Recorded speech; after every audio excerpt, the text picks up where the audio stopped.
TDP వాళ్ళ పతనం ఏడ ప్రారంభమైందో చెప్తా, మీరు రాసి పెట్టుకోండి. వైసీపీ 5 ఏళ్ళు అధికారంలో ఉన్నప్పుడు నష్టపోయింది వైఎస్ఆర్ కాంగ్రెస్ పార్టీ కార్యకర్త.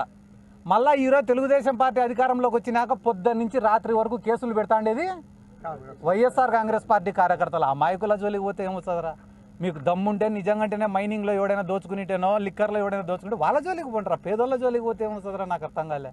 మీరు రాసి పెట్టుకుని అన్న 3 సంవత్సరాలు ఈ రోజు నుంచి వైఎస్ఆర్ కాంగ్రెస్ పార్టీ జగన్మోహన్ రెడ్డి సొంత జోబిలో నుంచి సాడ లెక్క అని మాట్లాడిన ప్రతి ఒక్కడు కూడా ఈరోజు ఏ పండగ జరిగినా, ఏ పండగ వచ్చినా డబ్బు రొటేషన్ లేక, మార్కెట్లో డబ్బులు తిరక్క వ్యాపారస్తులు కానీ, చిన్న చితక ప్రాణాలు కానీ, చిన్న చిన్న రైతులు కానీ ఒరే జగన్ ఉంటే బాగుండు కదరా అని అనుకుంటున్నారు. మీరు రాసి ప్రతి ఒక్కడు అనుకుంటున్నాడు. మేము చెప్పాల్సిన అవసరం లే. ఇంకొక 4 నెలలకో 5 నెలలకో ఈ తిరుగుబాటు అనేది ఏ స్థాయిలో మొదలవుతుందో మీరే చూసుకోండి. మళ్ళీ మేము ప్రత్యేకంగా చెప్పాల్సిన అవసరం లే. ఈ ఆడదాం ఆంధ్ర పైన సిఐడి ఎంక్వైరీలో ఏం దొరకకుంటే సిబిఐ ఎంక్వైరీకి ఇస్తే కనీసం వాళ్ళన్నా కొండనంత దొవి ఎలకనేమన్నా పట్టుకుంటారేమో చూడాలా. ఎందుకంటే కానీ వాడు ఎవడో చెప్తాడు, నిన్న నాసిరికం వస్తువులు ఇచ్చినారంట.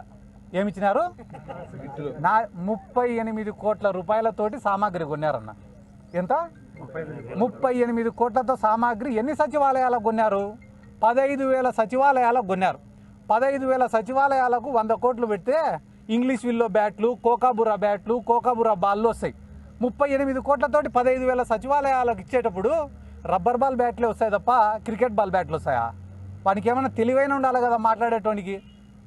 ఇంకా ఎక్కువ ఆడదాం ఆంధ్ర గురించి డేటా కావాలంటే చంద్రబాబు నాయుడు సీటు పక్కనే ప్రద్యుమ్న గారు అని చెప్పి ఒక ఆయన ఉంటాడు, ఐఏఎస్ ఆఫీసర్.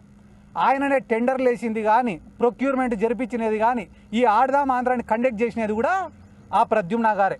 ఆ ప్రద్యుమ్న గారిని ఈ చంద్రబాబు నాయుడు గారు ఒకసారి పిలుచుకొని పక్కన కూర్చోబెట్టుకొని ఏమన్నా సిద్ధార్థ రెడ్డి కానీ ఇంకొకరు కానీ దీంట్లో ఆడదాం ఆంధ్రాలో ఏమైనా తిన్నారా అంటే, సార్ పాపం ఒక 50,000 రూపాయలు టికెట్లకు ఖర్చు పెట్టింటాం సార్ వాళ్ళపైన.